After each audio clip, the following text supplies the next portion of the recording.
No início do século XX, um dos empresários mais bem-sucedidos dos Estados Unidos, Andrew Carnegie, decidiu que queria saber quais eram as características comuns entre todos os grandes homens de sucesso de sua época. E para essa empreitada, contratou o jovem Napoleon Hill.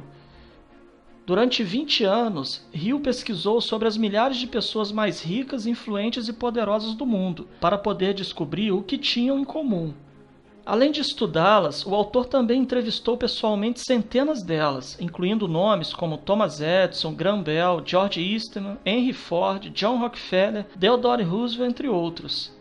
O resultado desse trabalho, após ser apresentado a Andrew Carnegie, foi transformado em um curso denominado A Lei do Triunfo e posteriormente colocado em um livro de mesmo nome, contendo 736 páginas, que hoje é o objeto de nossa resenha.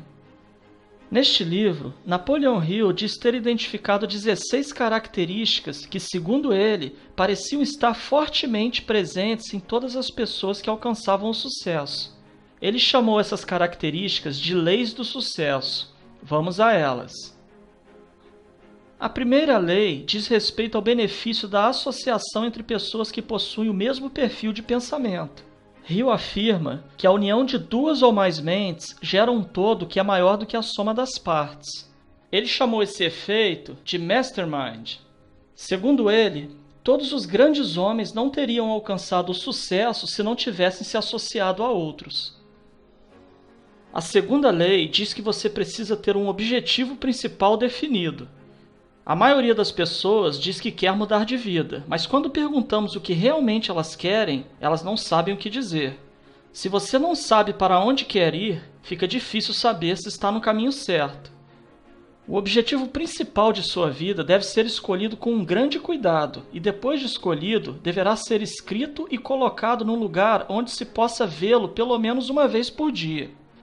Isso tem por efeito psicológico impressionar o subconsciente da pessoa de tal maneira que ela aceita esse propósito como um lema, um projeto, uma planta que finalmente dominará as suas atividades na vida e a guiará passo a passo para a consecução desse objetivo. A terceira lei trata da confiança em si mesmo. Segundo Napoleon Hill, as pessoas de sucesso que ele entrevistou demonstravam grande confiança em seu próprio potencial, quer seja para resolver os problemas ou mesmo para saber quem chamar para resolvê-los. A autoconfiança é fundamental para quem quer empreender algo.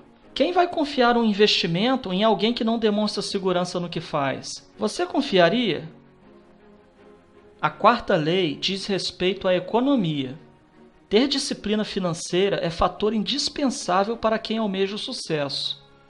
Embora o dinheiro não seja a única variável utilizada para se medir o sucesso de uma pessoa, quando estamos falando de negócios e empresas, este é sim um dos fatores mais importantes. O estudo mostrou que os entrevistados sabiam controlar muito bem suas finanças, de forma que se de repente aparecesse alguma boa oportunidade de negócio, eles teriam condições de aproveitá-la. A quinta lei aborda iniciativa e liderança. Um ponto bastante claro nessa pesquisa é que todos os entrevistados tinham um perfil de líder e não de seguidor. Todos tomaram a iniciativa de assumir o controle de suas próprias vidas, de empreender e tinham a capacidade de levar os outros pelo mesmo caminho. Embora a maioria das pessoas não tenha o perfil de liderança, estudos mostraram que ninguém nasce líder. Essa característica é puramente comportamental e, portanto, pode ser trabalhada e aperfeiçoada.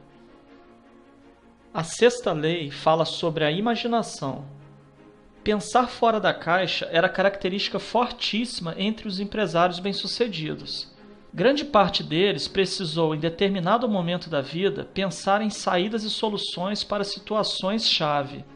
Existem técnicas para desenvolver a imaginação e a criatividade, mas para Hill, o grande segredo é você forçar-se a mudar suas rotinas e pensamentos, e não ter medo de experimentar situações novas. A sétima lei destaca o entusiasmo, que é uma das características mais importantes.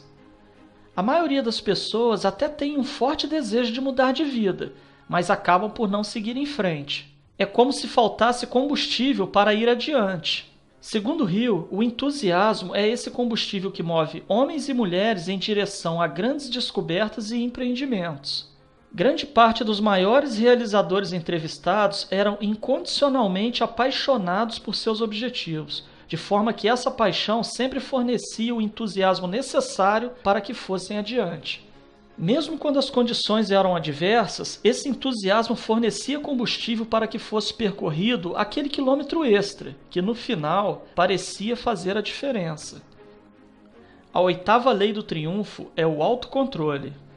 Ensina que devemos estar sempre no controle de nossas próprias vidas e jamais podemos ser escravos das tentações mundanas ou de estados alterados de consciência, como a embriaguez, por exemplo. Devemos pensar no curto, médio e longo prazos e ter consciência de que tudo o que fazemos hoje nos aproxima ou nos afasta de nosso objetivo principal. A nona lei mostra que devemos fazer sempre mais do que nossa obrigação.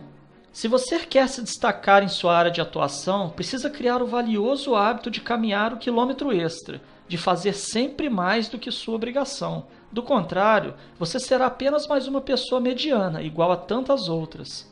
Segundo Hill, existem dois tipos de pessoas que não vão para frente na vida: aquelas que não fazem o que lhes é pedido e aquelas que só fazem o que lhes é pedido. A 10ª lei diz que devemos ter uma personalidade atraente. Todos os negócios resultam de interações humanas. Cultivar uma personalidade atraente é ser uma pessoa agradável, simpática, bem apresentada. Não estamos falando de padrão de beleza, mas de comportamento. Há quem não faça a menor questão de ser simpático. Tudo bem, é um direito de cada um, mas saiba que ter muitos diplomas acadêmicos e conhecimento técnico não será suficiente para lhe colocar em patamares mais elevados em sua carreira profissional. Além de competente, você precisa saber se relacionar de uma forma agradável com outros seres humanos. A 11ª lei é sobre pensar com exatidão. É preciso aprender a separar os fatos da mera informação. Hoje em dia, é comum encontrarmos nas redes sociais toneladas de informações tendenciosas e sem nenhuma veracidade comprovada, que visam exclusivamente deturpar suas conclusões e manipular suas decisões.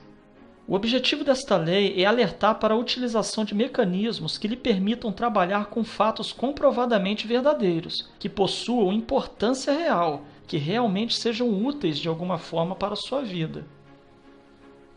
A 12ª lei fala sobre concentração. Aqui está um ponto que parece muito mais difícil de se atingir hoje do que na época em que a pesquisa foi realizada. A grande dificuldade de nossa época, de fato, é ter foco. Somos bombardeados por informações provenientes das novas tecnologias e seus processos multitarefas. São tantas as demandas simultâneas que só conseguimos dedicar uma fração bem pequena de nossa atenção a cada uma delas. Os resultados são trabalhos mal feitos, falta de foco e um grande sentimento de frustração e impotência. A 13ª lei valoriza a cooperação. Os homens que almejam o sucesso devem entender que a cooperação é o melhor caminho para se alcançar seus objetivos. Isso significa dizer que devemos ver nossos funcionários não como escravos, mas como pessoas que estão cooperando para tornar nosso sonho realidade. E por esse motivo, é extremamente necessário que as mantenhamos ao nosso lado, nos ajudando. Uma forma simples de se obter cooperação é exatamente cooperando com os demais, independentemente dos níveis hierárquicos que ocupem. A 14ª lei é o fracasso. Mas poderia o fracasso ser uma das leis do sucesso? A resposta é sim. Não só pode, como é uma das mais importantes. É fato que todas as pessoas que alcançaram o sucesso na vida fracassaram algumas vezes antes de finalmente saborear a vitória. O fracasso deve ser visto como uma importante ferramenta, pois cada vez que você fracassa, descobre uma maneira de não alcançar seu objetivo. Você elimina então um caminho que já sabe que não é o certo. Pela teoria das probabilidades, quanto mais você erra, mais se aproxima do acerto. Pense nisso quando experimentar algum revés em sua vida. A 15ª lei é a tolerância, que está diretamente relacionada com a lei anterior. Para lidarmos com o fracasso, com as limitações das outras pessoas ou as nossas próprias limitações e com as adversidades que a vida nos impõe, é necessário que tenhamos uma grande quantidade de tolerância. É fácil perceber que temos o controle sobre pouquíssimas coisas nessa vida. Geralmente, as coisas que queremos não acontecem. Já as coisas que não desejamos nos aborrecem a todo momento. O segredo é ter consciência disso e nos desapegarmos de tentar controlar o que não está sob nosso controle. É preciso aprender a desfrutar de todo o caminho que você percorre em busca de seus objetivos, pois é nesse percurso que você passa a maior parte de sua vida. Se você condicionar sua felicidade somente à plena realização de seus objetivos, estará condenado a uma vida medíocre e infeliz. A 16ª lei é conhecida também como a regra de ouro. Fazer com os outros somente aquilo que gostaria que fizessem a você. Essa lei é amplamente pregada em ensinamentos religiosos e filosóficos, no entanto, quase ninguém a segue. Ter bons princípios é a base do relacionamento interpessoal. Tratar as pessoas com respeito, além de ser uma obrigação, tem o relevante poder de trazê-las para seu lado, de forma que possam colaborar com seus objetivos. Não subestime a capacidade do outro, não julgue, jamais tente estabelecer diferenças onde não há, utilizando como justificativa a cor da pele, sexo ou posição social. Você não gostaria de ver um filho ou um amigo sendo desmerecido por não ter, por exemplo, um nível cultural X ou Y. Se você não quer para você e para os seus, então não faça com os outros. Essas foram, portanto, as 16 características mais importantes e que foram identificadas por Napoleão Hill nas pessoas de sucesso estudadas e entrevistadas por ele. Mas, antes de qualquer coisa, é importante que saibamos que não existe atalho para o sucesso. Colocar em prática os ensinamentos deste livro não é tarefa fácil. Muitas pessoas preferirão tentar a sorte em uma loteria, aguardar a ajuda do governo, se apossar de propriedade alheia, desviar dinheiro público, ou mesmo ficar sentado no sofá aguardando que a prosperidade e o sucesso batam a porta. A opção é de cada um. O caminho a percorrer é sim longo e árido, mas o sucesso é recompensador. Tenha coragem, comece imediatamente, não há tempo a perder. A vida é única e a cada dia se aproxima do fim. Lembre-se, toda grande caminhada começa com um simples passo.